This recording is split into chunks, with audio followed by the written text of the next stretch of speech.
இனிமே கண்ணை மூடிட்டு கடலை எண்ணெய் வாங்கலாம். ஏன்னா மந்த்ரா கடலை எண்ணெய் இதயத்தின் தயாரிப்பு.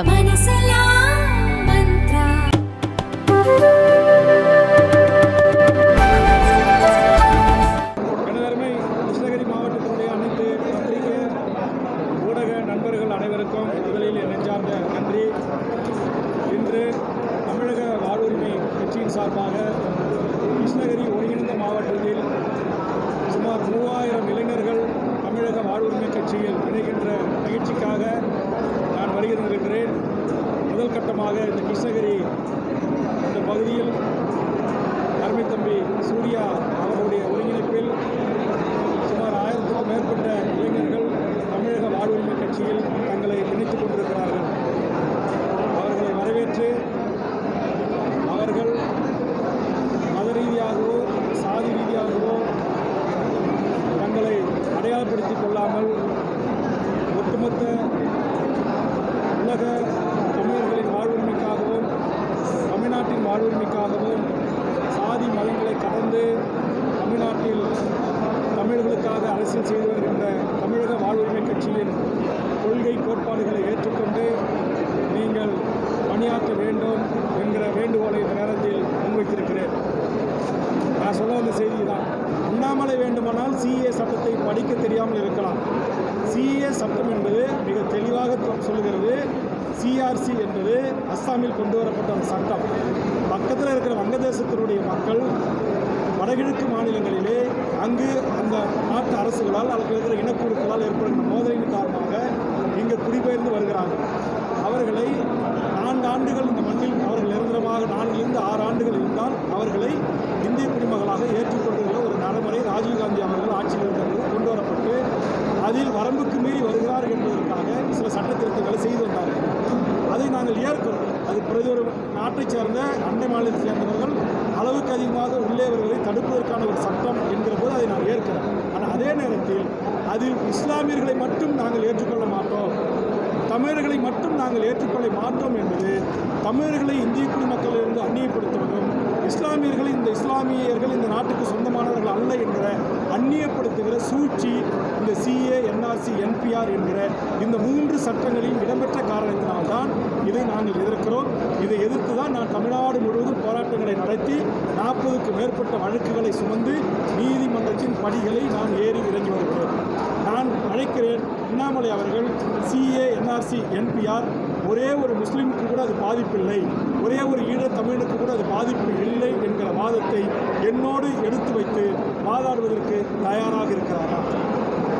ரோஹிங்கிய முஸ்லீம் பாதிக்கப்பட்டு வந்தபோது மனிதநேயத்தோடு அவர்களை நாம் அணுகினோம். ஆனால் அதே மனிதநேயம் அவர்களை வெளியேற வேண்டும் என்று சொல்லுகின்ற போது நீங்கள் பிற இந்துக்களையோ பிற சீக்கியர்களையோ சில சீனா ஆதரவு தீபத்திரிகளையோ இதே சட்டம் பொருந்தும் என்று சொன்னால் இது இந்தியாவின் பாதுகாப்புக்காக உருவாக்கப்பட்ட சட்டம் என்று நாம் அனைவரும் ஏற்கலாம். ஆனால் இவர்களை அனைவரையும் இந்த தேசத்திற்குள் அனுமதித்து இந்திய குடியுரிமை கொடுக்க முன்வருகின்ற இந்திய அரசு இஸ்லாமியர்களையும் ஈழத்தமிழர்களையும் இந்த சட்ட வரையறைக்குள் வரமாட்டார்கள், அவர்கள் வெளியேற்றப்பட வேண்டியவர்கள் என்று சொல்வதும் 50 ஆண்டுகளுக்கு முன்பாக ஒரு இஸ்லாமியனுடைய தாய் தந்தை இந்த மண்ணில் தான் பிறந்தார் என்பதற்கான சான்று ஆவணம், பிறப்பு சான்றிதழ் நான் கேட்கிறேன். நீங்கள் இந்த நாட்டின் குடிமகன், இங்கே அத்தனை பத்திரிகையாளர்கள் சாட்சி, இவர் இந்த நாட்டின் குடிமகன், இங்கே இருக்கிற கட்சிக்காரர்கள் அனைவரும் சாட்சி. ஆனால் இவரிடத்தில் இப்போது இவங்க தாயும் தந்தையும் 50 ஆண்டு காலமாக இந்த மண்ணில் பிறந்த ஒரு பத்திரிகையாளரை சான்று ஆவணம் காட்டுங்கள் என்று மாவட்ட ஆட்சித்தலைவர் நாளைக்கு சிஏ சட்டத்தை இந்த மாவட்டத்தில் அறிமுகப்படுத்துகின்ற போது கேட்டால் உங்களாலும் இவராலும் தர முடியுமா? அப்போ நீங்கள் அகதியா? அப்போ நீங்கள் இந்த நாட்டை விட்டு வெளியேற்றப்படுவீர்களா? இது இஸ்லாமியர்களுக்கும் தமிழர்களுக்கும் மட்டும் நயவஞ்சகமாக கொண்டு வரப்பட்ட சட்டம் என்று அவர்கள் நினைத்து கொண்டு வந்தார்கள். ஆனால் இது இந்த ஆவணங்கள் இல்லாத ஏனைய இந்த நாட்டின் பூர்வீகுடி மக்களாக இருக்கிற அது கிறிஸ்துவர்களாக இருக்கலாம், இந்துக்களாக இருக்கலாம், சைவர்கள், வைணவர்கள், பார்சிகள், சீக்கியர்கள், தீபத்தியர்கள் அனைவருக்கும் இது பாதிப்பை ஏற்படுத்தும். நாளைக்கு எவனாச்சும் ஒரு இடக்கு முடக்கான அதிகாரி நாளைக்கு உங்கள் மேலே பழி வாங்கணும்னு நினச்சி உங்கள் வீட்டுக்கு வந்து உங்கள் அம்மா, உங்கள் அப்பா, உங்கள் தாத்தா, பாட்டி 50 ஆண்டு காலம் முன்னாடி இந்திய குடிமகன், இந்தியாவில் பிறந்த, எந்த ஹாஸ்பிட்டலில் பிறந்த, பர்த் சர்டிஃபிகேட் கொடு, இருப்பிட சான்றிதழ் கொடு அப்படின்னு கேட்டால் உங்களால் தர முடியுமா? சரி, தர முடியலன்னா நீ சரியில்லை, வெளிநாட்டிலேருந்து வந்தவன் அல்லது தீவிரவாதியோட தொடர்புள்ளவன் உன்னை தூக்கிட்டு போய் என்னையை விசாரிக்கணும் தூக்கிட்டு போகிறான், நீங்கள் அனுமதிப்பீங்களா? இதற்கு அண்ணாமலை கிட்ட பதில் இருக்கா? ஆக இந்த சட்டம் உண்மையிலேயே இது இந்திய நாட்டு மக்கள் அண்ணன் தம்பியாக மாமன் மச்சானாக இஸ்லாமியர்கள், கிறிஸ்தவர்கள், இந்துக்கள் அனைவரும் ஒற்றுமையாக இருக்கிறோம். இந்த ஒற்றுமையை சீர்குலைக்கிற ஒரு மோசமான ஒரு சட்டம். இந்த சட்டத்தை தமிழ்நாடு அரசு நடைமுறைப்படுத்தாது என்று அறிவித்திருக்கிறார்கள் மாண்புமிகு முதலமைச்சர் அவர்கள். அதற்காக நான் வரவேற்கிறேன். ஆனால் இது இந்திய அரசு சட்டம். இப்போ எப்படி நீட்டு நம்ம ஏற்க மறுக்கிறோம், ஆனால் அவங்க நடைமுறைப்படுத்துகிறாங்க. அதே மாதிரி இன்றைக்கி தேர்தல் ஆணையம் ஒரு சபார்டினேட் அமைப்பு மூலமாக மாவட்ட ஆட்சித்தலைவர் மூலமாக எப்படி இன்றைக்கு எல்லா கட்டுப்பாட்டுக்கும் செக்ரட்டரியேட்டில் இருக்கிற எல்லா முதலமைச்சர் படம் அமைச்சர் படத்தை அகற்றுறாங்க. இப்போ என் கொடிய மாலைக்குள்ள அவுக்குன்னு உத்தரவு போடுறாங்க. இது வந்து ஒரு அட்டானிக் பாடி போடுற உத்தரவு. அதே மாதிரி இந்த சட்டத்தை நாளைக்கு அமுல்படுத்துகிற பியூரோக்ரசி நாளைக்கு இது போன்ற ஒரு அட்டானிக் பாடிக்கிட்ட கொடுத்து நடைமுறைப்படுத்துங்க அப்படின்னு சொன்னால் நடைமுறைப்படுத்தப்படும். அதனால தான் நாங்கள் சொல்கிறோம், இந்த சட்டத்தை ஏற்றுக்கொள்ள முடியாது, ஒன்றிய அரசு இந்த சட்டத்தை திரும்ப பெறணும் அப்படின்னு நாங்கள் சொல்கிறோம். தமிழ்நாட்டில் இந்த போதை, கஞ்சா, மாத்திரை மருந்துகள் அதிக நடமாட்டங்கள் இருக்கிறது. காவல்துறை, குறிப்பாக சட்ட ஒழுங்கு காவலர்கள் இவர்களை இரும்பு கரம் கொண்டு கடுமையாக அடக்க வேண்டும். இல்லை என்று சொன்னால் இங்கு கொலை, கொள்ளை, கற்பழிப்பு, பாலியல் குற்றச்சாட்டு, இளம் குழந்தைகளை இந்த குடிக்கு அடிமையாகிற நாம் என்ன தவறு செய்கிறோம் என்று அறியாத மனநிலைமைக்கு போகின்ற இந்த இளைஞர்கள் இது போன்ற தவறுகளை செய்வதற்கு வேறு அபாயம் இருக்கிறது. அதனால் இரும்பு கரம் கொண்டு இது கட்டுப்படுத்தப்பட வேண்டும், ஒழிக்கப்பட வேண்டும் என்று தமிழக வாழ்வுரிமை கட்சி தமிழக காவல்துறையை கேட்டுக்கொள்கிறோம், தமிழக அரசை கேட்டுக்கொள்கிறோம். ஒரு வாதத்திற்கு வேண்டுமானால் அவர் அப்படி ஒரு கருத்தை வைக்கலாம். ஆனால் இந்த பணத்தை கொடுத்திருக்கிற அத்தனை நிறுவனங்களும் இந்திய அளவிலான தொழில் செய்யக்கூடிய பெரும் நிறுவனங்கள். இந்தியாவை ஆண்டு கொண்டிருக்கிற பாரதிய ஜனதா என்கிற இந்த அரசு எந்தெந்த திட்டங்களை கான்ட்ராக்டாக ஒப்பந்தாக அவர்களுக்கு தந்தார்களோ அவர்களுக்கு இந்த தொகையை செலுத்தியிருக்கிறார்கள். எப்பெல்லாம் இடி இன்கம் டேக்ஸ் ரெய்டு சென்றிருக்கிறதோ அடுத்த சில தினங்களில், சில வாரங்களில் இந்த பணம் பட்டுவாடை செய்யப்பட்டிருக்கிறது.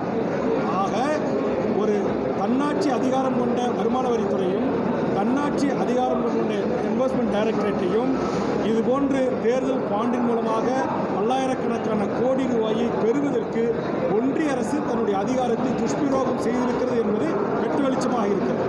திமுக பெற்ற தொகைக்காக திமுக எங்கேயாவது தன் கட்டுப்பாட்டில் இருக்கிற விஜிலன்ஸையோ அல்லது ஏனைய துறைகளையோ அதுபோன்று அனுப்பி ரைடு செய்து அல்லது திமுக இன்கம் டேக்ஸ் அனுப்புவது அல்லது இடி அனுப்புவதற்கு சிபிஐ அனுப்பி பணத்தை பெறுவதற்கான வாய்ப்பு திமுகவுக்கு இருக்கிறதா? திமுக நிதி பெற்றிருக்கிறது என்பதில் எனக்கு மாற்று கருத்தில்லை. திமுக பெற்றிருந்தாலும் அரசுரிமையாக்கப்பட வேண்டும், பாரதிய ஜனதா பெற்றிருந்தாலும் அந்த பணம் அரசுரிமையாக்கப்பட வேண்டும், காங்கிரஸ் பெற்றிருந்தாலும் ஏனைய கட்சிகள் பெற்றிருந்தாலும் அரசுரிமையாக்கப்பட வேண்டும் என்பதுதான் என்னுடைய வாதம். அண்ணாமலை என்பது மக்களை மனமாற்றம் செய்வதற்காக ஊடகத்தில் உண்மைக்கு மாறான பொய்யான தகவலை பரப்பி வருகிறார். இன்கம் டேக்ஸ் பயன்படுத்துவது யாரு, இடியை பயன்படுத்திய யாரு, சிபிஐயை பயன்படுத்துவது, இதெல்லாம் யார் கட்டுப்பாட்டில் இருக்கிறது என்பது உங்களை போன்ற மூத்த பத்திரிகை ஊடக நண்பர்களுக்கு நன்கு தெரியும். சீட்டுக்காகவோ நோட்டுக்காகவோ எவரும் விலைபேசி வாங்க முடியாது. இந்த தேர்தலில் மதச்சார்பற்ற ஜனநாயக முற்போக்கு இந்த கூட்டணி, திமுக தலைமையிலான இந்த கூட்டணி வெற்றி பெற வேண்டும், வெற்றி பெறும் என்ற நம்பிக்கையோடு நான் இந்த கூட்டணியை இந்த தேர்தலில் கடந்த 3 தேர்தலில் ஆதரித்தது போல் நான் ஆதரிக்கிறேன். நாளை சேலத்தில் விமான நிலைய விரிவாக்கத்திற்காக அங்கு வாழ்கின்ற பல்லாயிரக்கணக்கான மக்களை அப்புறப்படுத்துகிற முயற்சியில் இன்றைக்கு மாவட்ட நிர்வாகம் இறங்கியிருப்பதாக தகவல் வருகிறது. அந்த மக்கள் தொடர்ந்து போராட்ட களத்தில் இருக்கிறார்கள். ஆதலால் நாளைய மறுதினம் 19ஆம் தேதி நான் இந்த போராட்ட களத்தில் இறங்குகிறேன். ஆதலால் எல்லா அரசியல்வாதிகளும் தேர்தல் காலகட்டத்தில் தேர்தலை நோக்கியிருப்பார்கள். கடந்த நாடாளுமன்ற தேர்தலில் லட்சக்கணக்கான மக்களை திரட்டி சென்னை கோட்டையை முற்றுகையிட்டேன், டிஎன்பிஎஸ்சி அலுவலகத்தை முற்றுகையிட்டேன் தேர்தல் தேதி அறிவித்த பிறகு. ஏனென்றால் தமிழக வேலை தமிழருக்கே என்ற சட்டம் இயற்ற வேண்டும் என்பதற்காக. கடந்த வாரம் பாலாற்றின் குறுக்கே ஆந்திர அரசு அணை கட்டுவதை தடுத்து நிறுத்த வேண்டும் என்பதற்காக காஞ்சிபுரத்திலே என்னுடைய தலைமையில் மிக ஒரு ஆர்ப்பாட்டத்தை, போராட்டத்தை நடத்தினோம். ஆக எல்லா அரசியல் கட்சிகளும் அரசியல் தலைவர்களும் தேர்தலில் சீட்டுக்காகவும் நோட்டுக்காகவும் பேரம் பேசி இருக்கின்ற இந்த சூழலில் தமிழக வாழ்வுரிமை கட்சி இந்த நாட்டின் மக்களுக்காக, விவசாயிகளுக்காக, போராடுகிற மக்களுக்காக நான் களத்தில் நின்று போராடி கொண்டிருக்கிறேன். வாய்ப்பு கேட்டிருக்கிறோம். முதல்கட்ட பேச்சுவார்த்தை நடந்தது. அதற்கு பிறகு மாண்புமிகு முதலமைச்சர் அவர்கள் என்னை அழைத்து பேசுவதாக சொல்லியிருக்கிறார்கள். அவர் என்னை அழைத்து என்ன சொல்லப் போகிறார் என்று நான் அவர்களோடு காத்திருக்கிறேன்.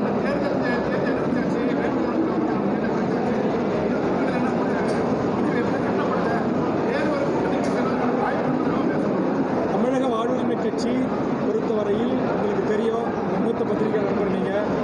நான் ஓட்டுக்கோ அல்லது வேறு விதமான ஆசாபாசத்திற்கோ அடிமையாகின்றவன் அல்ல. நான் ஒரு போர்க்குணம் கொண்ட போராளி இயக்கத்திலிருந்து நான் மிகச் சிறிய வயதில் அரசியலுக்கு வந்தவன். என்னுடைய அரசியல் அனுபவம் 43 ஆண்டு காலம். 6 முறை தேர்தலை சந்தித்து 3 முறை வெற்றி பெற்றிருக்கிறவன். மறைந்த முத்தமிழறிஞர் கலைஞரோடு, ஜெயலலிதாவோடு, OPS EPSோடு, முதலமைச்சர் தளபதி ஸ்டாலினோடு அரசியல் செய்து கொண்டிருக்கிறேன். என்னை பொறுத்தவரையில் தமிழ் சமூகத்தின் வாழ்வுரிமைக்காக முக்கியத்துவம் தருவேன். சமூக நீதி கோட்பாட்டுக்காக முக்கியத்துவம் தருவேன்.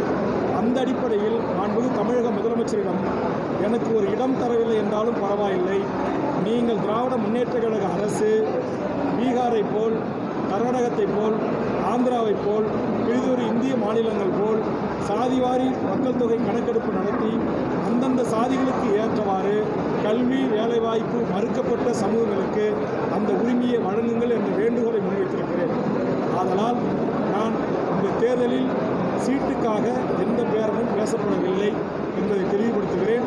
அதுபோன்று மக்கள் விரோத திட்டங்களாக இருக்கின்ற பரந்தூர் விமான நிலைய விரிவாக்க திட்டம், செய்யூர் சிப்காட் விரிவாக்க திட்டம், NLC விரிவாக்க திட்டம், அதானி துறைமுக விரிவாக்க திட்டம், இது போன்ற நாசகர மோசமான விவசாயிகளை பாதிக்கின்ற திட்டங்களை ஒன்றிய அரசு நம் மீது திணிக்கின்ற போது அதை எதிர்த்து அதை நாங்கள் நிறைவேற்ற மாட்டோம் என்கிற அறிவிப்பினை வெளியிட வேண்டும் தமிழக முதலமைச்சர் என்ற வேண்டுகோளை முன்வைத்திருக்கிறேன். பாரதிய ஜனதாவுக்கு எதிராக இருக்கின்ற காரணத்தினால் இங்கு எந்தவித கால அவகாசமும் தராமல் 1 மாத காலத்திற்குள் தேர்தல் நடத்துகின்ற அறிவிப்பினை தேர்தல் ஆணையம் வெளியிட்டிருக்கிறது.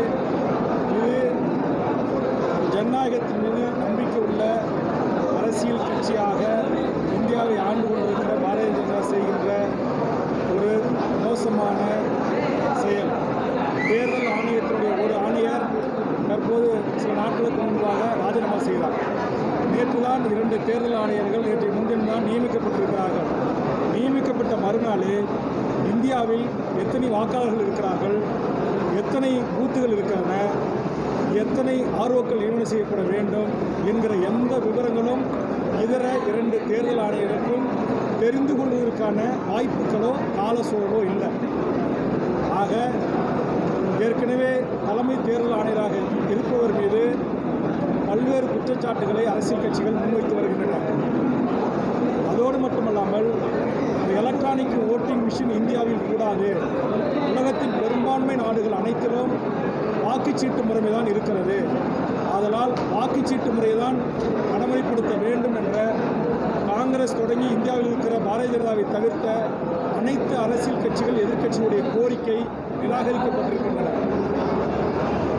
பாரதிய ஜனதா அரசு கொஞ்சம் கொஞ்சமாக நீதித்துறையை, தேர்தல் ஆணையத்தை, இராணுவத்தை, இந்த இண்டிபெண்டன்ட் பாடி என்று சொல்லக்கூடிய தன்னாட்சி அதிகாரம் பெற்ற அனைத்து நிறுவனங்களையும் தன்னகத்திற்குள் வைத்துக் கொள்கின்ற ஒரு முயற்சியில் தொடர்ந்து ஈடுபட்டு வருகிறது.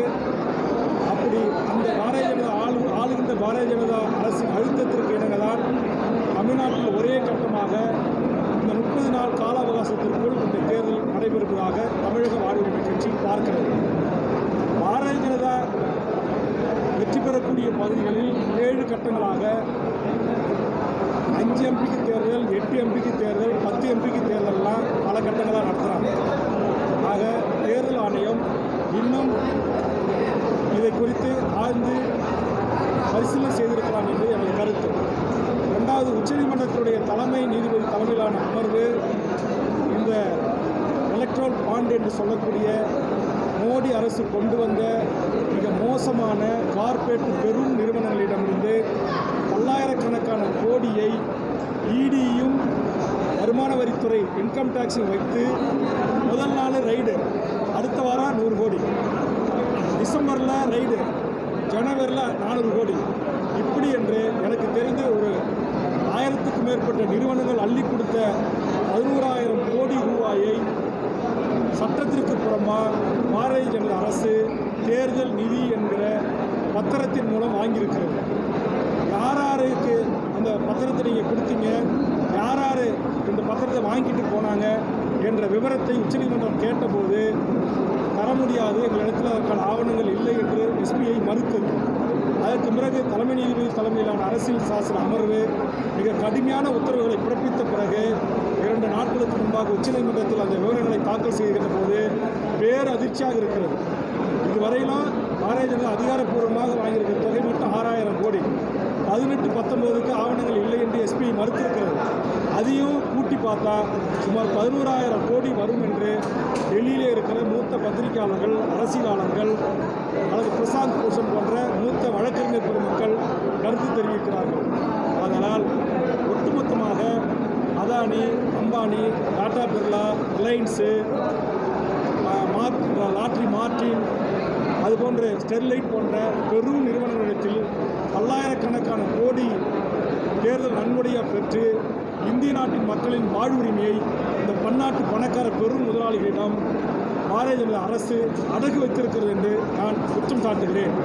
அதனால் நம்முடைய உச்சநீதிமன்றம் தயவு செய்து இந்த எலக்ட்ரல் பாண்டின் மூலமாக அரசியல் கட்சிகள் பெற்ற பணத்தை அனைத்தையும் உடனடியாக SBI, State Bank of India என்கிற மக்களால் கூடி உருவாக்கப்பட்ட பொதுத்துறை நிறுவனமாக இருக்கிற அந்த நிறுவனமே தமிழகத்தில் எடுத்துக்கொண்டு இது தமிழக இந்திய அளவிலான அரசின் கஜானாக்களுக்கு இந்த பணம் வரணும். இந்த பணம் ஏழை மக்களுடைய முன்னேற்றத்திற்கும் கல்விக்கும் இந்த பணம் செலவிடப்பட வேண்டும் என்கிற என் கருத்தை நான் முன்வைக்கிறேன்.